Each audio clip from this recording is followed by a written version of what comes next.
अस्सलाम वालेकुम। ये जी आज का जो हमारा फर्स्ट ईयर केमिस्ट्री का जो है ना वो चैप्टर नंबर 3 आज हमने डिस्कस करना है। और chapter number 3 is about the gases. इस चैप्टर में हमने गैसेस के बारे में डिस्कस किया था। तो अब हम क्या करते हैं, अब हम इस चैप्टर में से इम्पोर्टेंट एमसीक्यू और इम्पोर्टेंट शॉर्ट क्वेश्चंस के बारे में डिस्कस करते हैं।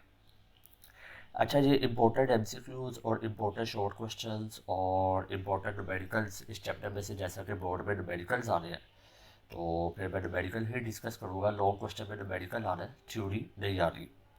तो अच्छा, ये जो हम इम्पोर्टेंट शॉर्ट क्वेश्चन वगैरह ये सब कुछ जब हम डिस्कस कर रहे होते हैं तो समझ लेके एक तरह से जो है हमारा पूरा चैप्टर रिव्यू हो रहा होता है। तो काइंडली आप इस वीडियो को पूरा देखा करें। मैं तो पूरी कोशिश करता हूँ कि वीडियो छोटी सी छोटी हो, लेकिन वही बात है कि मैं इस वीडियो में ये डिस्कशन के दौरान चाहता हूँ कि पूरा चैप्टर एक दफ़ा ना रिव्यू हो जाए। तो इस वजह से ज़रा वीडियो जो है वो लेंथी हो जाती है। तो बाकी चैप्टर 1 और चैप्टर 2 के मैंने वो वीडियो अपलोड कर दी हुई है। आपको इसके डिस्क्रिप्शन में इसकी प्लेलिस्ट की वो लिंक भी नज़र आ रहा होगा, वहाँ से आप देख लें। ठीक है जी। तो अब हम चैप्टर 3 शुरू करते हैं जी। पहले हम एमसीक्यूज डिस्कस करते हैं। तो देखते हैं क्या है जी। वो फर्स्ट एमसीक्यूज है, वो कहते हैं जी, if a absolute temperature of a gas is double. वो कहते हैं जी, फ़र्ज़ करें कि हमने एब्सोल्यूट टेम्परेचर को डबल कर दिया and pressure is reduce to one half. यानी कि वो कहते हैं जी हमने प्रेशर को आधा कर दिया। The volume of gas will be, gas का वॉल्यूम क्या होगा। चलिए ऐसा करते हैं, इस एमसीक्यूज़ को सॉल्व करने की कोशिश करते हैं, देखते हैं वो हमें क्या कह रहा है। अगर आप ज़रा गौर करें तो हमारे पास एक जनरल गैस इक्वेशन होती है। वो जनरल गैस इक्वेशन क्या होती है, वो हमारे पास होती है P V is equal to N R T. ये हमारे पास जनरल गैस इक्वेशन है। तो उसने कहा जी absolute temperature of a gas is double. यानी कि उन्होंने कहा जी कि हमने टेम्परेचर को डबल कर दिया। तो मैं यहाँ पे टेम्परेचर को डबल कर देता हूँ, 2T कर देता हूँ। फिर उन्होंने कहा जी and pressure is reduce to one half, pressure को आधा कर दिया। तो जहाँ पे मैं ऐसा करता हूँ जी, प्रेशर को आधा कर देता हूँ।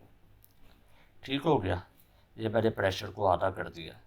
Is equal to N R into 2T। तो वो कहता है जी बताओ ये वॉल्यूम क्या होगा। तो ये 1/2 पी जब मल्टीप्लाई हो रहा तो जाके क्या हो जाएगा, डिवाइड।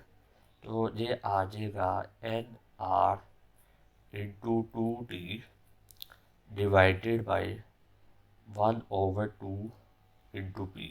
अब 2 जहाँ पे डिवाइड हो रहा है, आपको पता है जो डिनोमिनेटर का डिनोमिनेटर होता है वो ऊपर आके मल्टीप्लाई हो जाता है।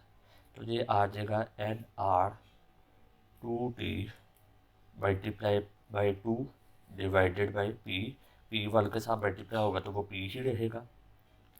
तो ये आ जाएगा N are 4T over P. तो पर जो टेम्परेचर है वो, जो वॉल्यूम है सॉरी, वो 4 गुना बढ़ जाएगा। ठीक है जी, ये वॉल्यूम 4 टाइम्स बढ़ गया। तो जहाँ पे जो हमारे पास करेक्ट ऑप्शन होगी इंक्रीज 4 टाइम्स। ठीक हो गया। उसके बाद हमारे पास जो एमसीक्यू है वो है जी, the temperature of natural plasma is. Natural plasma हमारे पास सामने है, तो उसका टेम्परेचर 20,000 जैसे भी ज़्यादा होता है। ठीक है जी, अल्फा ऑप्शन ये बुक में लिखा हुआ है। The molar volume of carbon dioxide is maximum at. आपने वॉल्यूम निकालना है।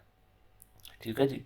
तो यही वाला हमारे पास फार्मूला लगेगा। क्या फार्मूला था, P V is equal to N R T. Volume आपने निकालना है तो N R T over P. ठीक है जी, ये चारों ऑप्शंस पे आपने फार्मूला अप्लाई करें। तो नंबर ऑफ मोल्स आपने चारों में 1 मोल ही लेने हैं। ठीक है जी। टेम्परेचर आपको दिया हुआ है, एस टी पी पे टेम्परेचर 273 केल्विन होता है। बाकियों में उन्होंने टेम्परेचर दिया हुआ है सेल्सियस में, आप केल्विन में कन्वर्ट कर लें।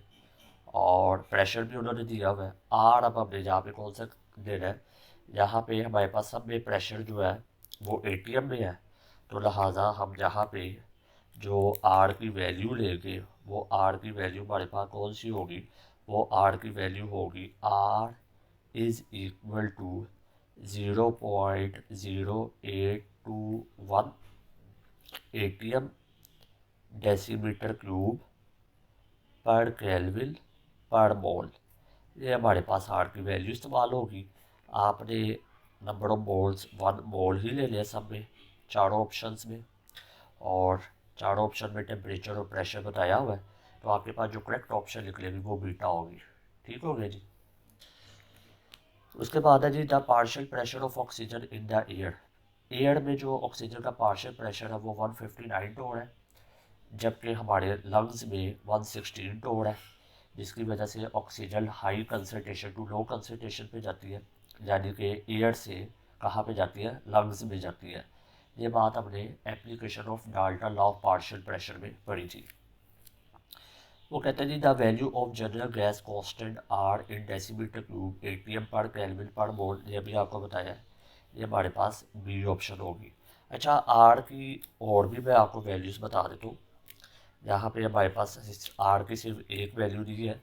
ये अक्सर शॉर्ट क्वेश्चन भी आते होते हैं कि आर की वैल्यू निकाले जी, वैल्यूज़ ऑफ आर, तो ये आपने लाजमी शॉर्ट क्वेश्चन के तौर पे करना है।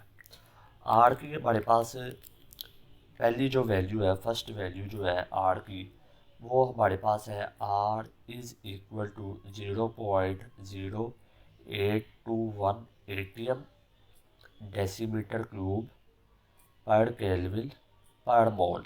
ये आर की पहली वैल्यू है। उसके बाद आर की जो हमारे पास दूसरी वैल्यू है वो हमारे पास है 62400 टोर सेंटीमीटर क्यूब पर केल्विन पर मोल।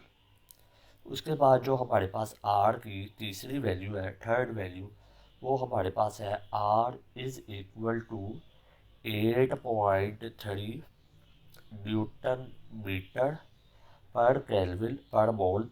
ठीक है जी।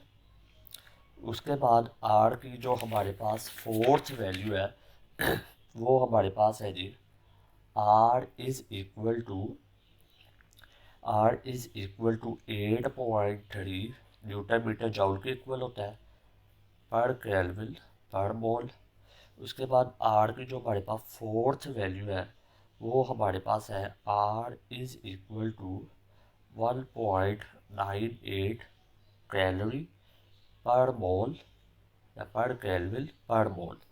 यहाँ पे आपने एक बड़ी इंपॉर्टेंट बात याद रखनी है, अक्सर एमसीक्यूज आता होता है। जो आपका 1 कैलोरी होता है, 1 कैलोरी किसके इक्वल होता है, 1 कैलोरी इज इक्वल टू 4.18 जॉउल के इक्वल होता है। ठीक है जी। आपने ये बात याद रखनी है कि जो आपका कैलोरी यूनिट है वो जॉउल से बड़ा यूनिट है। ठीक होगी बात। ये आपने चारों वैल्यू याद रखनी है। अब अगर आप देखें तो हमारे पास ये आंसर बी ऑप्शन है। उसके बाद हमारे पास है जी, क्या हमारे पास है, वो कहते हैं जी the order of the rate of diffusion of gases ammonia, sulphur dioxide, chlorine and carbon dioxide. सबसे पहली बात ये है कि यहाँ पे हमारे पास लग रहा है, क्या लग रहा है, यहाँ पे हमारे पास लग रहा है ग्राहम्स लॉ। क्या था जी ग्राहम लॉ? वो कहता था rate is inversely proportional to the square root of its density या फिर मोलर मैस, यानी जिसका मोलर मैस ज़्यादा होगा उसकी वेलोसिटी कम होगी, जिसका मोलर मैस कम होगा उसकी वेलोसिटी ज़्यादा होगी। तो अगर आप यहाँ पे ये चारों गैसेस का मोलर मैस निकाल लें तो आपके पास अमोनिया का मोलर मैस क्या होता है, 17 ग्राम पर मोल, 14 नाइट्रोजन और +3 17। उसके बाद आपके पास है जी, क्या है जी ये बी ऑप्शन है, तो बी ऑप्शन में हमारे पास दूसरा है कार्बन डाइऑक्साइड। कार्बन डाइऑक्साइड का मोलर मैस होता है 44 ग्राम पर मोल। उसके बाद है जी सल्फर डाइऑक्साइड। सल्फर डाइऑक्साइड का मोलर मैस होता है 64 ग्राम पर मोल। उसके बाद हमारे पास क्या है जी क्लोरीन। क्लोरीन का मोलर मैस होता है 71 ग्राम पर मोल। तो इसका मतलब है सबसे ज़्यादा वेलोसिटी अमोनिया की होगी और सबसे कम वेलोसिटी क्लोरीन की होगी। तो जहाँ पे करेक्ट ऑप्शन कौन सी होगी, बीटा। उसके बाद हमारे पास नेक्स्ट एमसीक्यूज है। वो कहते हैं जी 1 mole of an ideal gas at STP has equal to 22.414 decimetre cube उसका वॉल्यूम होता है। वो कहते हैं जी ideal gas obeying van Waals equation will resemble ideal gas if.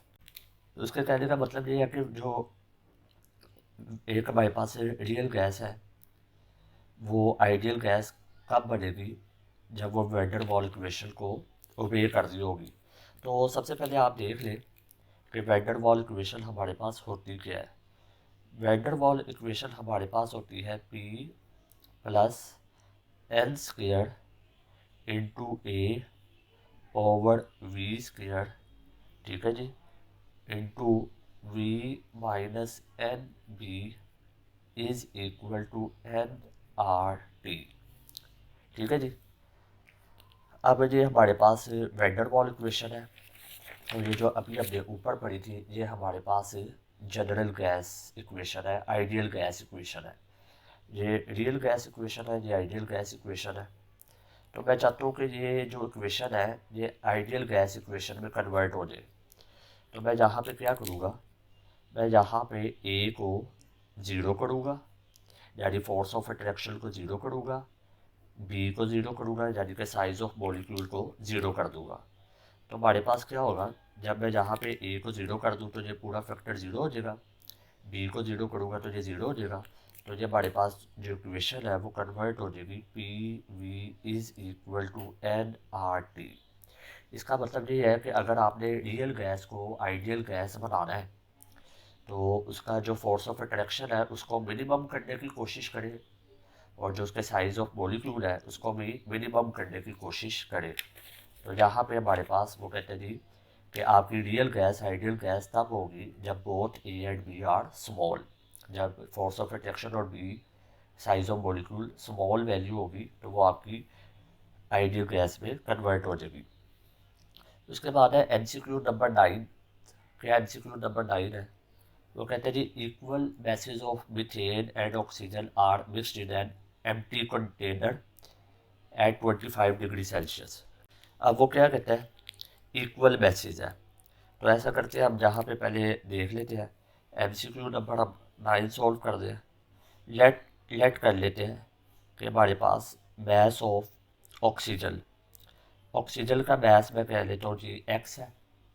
उसके बाद equal masses of methane and oxygen, तो मैस ऑफ मीथेन भी जहाँ पे मैं कंसिडर कर लेता हूँ CH4, वो भी मैं X कंसिडर करूँगा क्योंकि उन्होंने कहा हुआ है इक्वल मैसेज।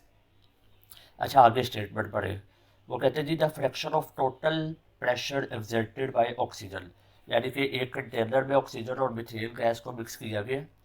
तो वो कहते हैं जी दोनों गैसेस दीवार के ऊपर प्रेशर लगा रही है कंटेनर की, तो आपने टोटल प्रेशर नहीं निकालना, आपने सिर्फ और सिर्फ उस मिक्सचर में ऑक्सीजन का प्रेशर निकालना है। तो ये बात हमने Dalton law of partial pressure में पढ़ी थी कि अगर आपने मिक्सचर ऑफ गैसेस में किसी एक गैस का प्रेशर निकालना हो तो फिर आपको उसके मोल फ्रैक्शन का पता होना चाहिए। तो इसका मतलब ये है कि अगर हमने ऑक्सीजन का प्रेशर निकालना है, पार्शियल प्रेशर निकालना है, तो हमें ऑक्सीजन के मोल फ्रैक्शन का पता होना चाहिए। तो आपको पता है मोल फ्रैक्शन हम कैसे निकालते हैं, मोल फ्रैक्शन ऑफ ऑक्सीजन अगर आपने निकालना है तो आपने क्या करना है, number of moles of oxygen लेने हैं और डिवाइडेड बाई कर देना है टोटल नंबर ऑफ मोल्स, और टोटल नंबर ऑफ मोल्स में दो गैसें थी, एक थी मीथेन और एक थी ऑक्सीजन। तो ऑक्सीजन के मोल्स कैसे निकलेंगे, mass over molar mass, mass हमने कितना कंसीडर किया था X, ऑक्सीजन का मोलर मैस कितना होगा, ऑक्सीजन का हमारे पास मोलर मैस होता है जी 16, ठीक है जी। तो जब ये 2 के साथ मल्टीप्लाई होगा, ये ऑक्सीजन 2 है तो ये कितना बन जाएगा, ये हमारे पास बन जाएगा 32। तो फिर दोबारा नीचे ये क्या आ जाएगा X ओवर 32 प्लस मिथेन का मोलर मैस कितना होता है, मैस कितना था X और मोलर मैस कितना होगा, कार्बन होता है 12, 12 में फॉर्म लेंगे तो 16। तो ये हमारे पास क्या आएगा, ये हमारे पास आएगा X ओवर 32 डिवाइडेड बाई, यहाँ पे हम एलसीएम ले लेते हैं तो ये 32, तो क्या आ जाएगा X प्लस 2x। 32 से कैंसिल आउट हो जाएगा, तो हमारे पास क्या आएगा, हमारे पास आएगा x over x plus 2x। तो ये आ जाएगा x ओवर 3x। x से कैंसिल आउट हो जाएगा तो 1/3। जो ऑक्सीजन का मोल फ्रैक्शन लिख रहा है, इसका मतलब ऑक्सीजन का इतना प्रेशर है, पार्शियल प्रेशर, तो यहाँ पे आंसर है 1/3। ठीक है जी।